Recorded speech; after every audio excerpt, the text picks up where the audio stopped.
this video, we're going to focus on private equity in Japan and how they have turned from outsiders to establishment partners.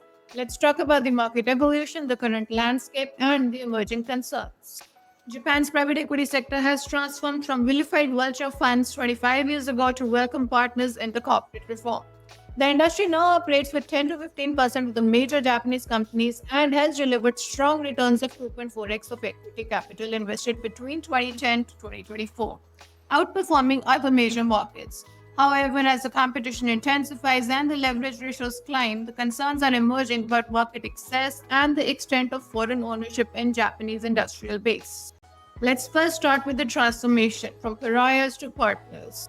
When the private equity firms first entered Japan a quarter of a century ago, they were denounced by the newspapers as vulture funds and shunned by politicians. The initial decade was essentially an incubation phase with very few deals completed and most targets being distressed or marginal assets. The turning point came through carefully cultivated relationships with well-known companies, starting with founder-led deals for brands like Domino's Pizza and Skylark Restaurant Group.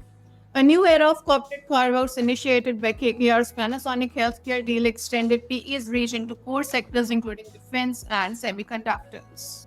By 2024, the establishment had embraced the sector with former Prime Minister hosting nearly 100 corporate executives and bankers at a KKR dinner, extolling the virtues of private equity and its role in shaking up the corporations. Here are some market metrics for you. The current PE penetration of the major companies is around 10 to 15%, the target penetration being around 80 to 85%.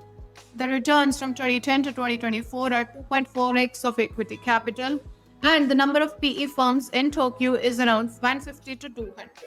The typical leverage ratio being 5 to 7x, and the leverage in attractive sectors is around 8 to 9x. It can be said that the Japanese PE market has delivered the best returns amongst major markets during the 2010 to 2024 period. This strong performance, combined with careful image cultivation, has helped the sector gain acceptance and expand its footprint.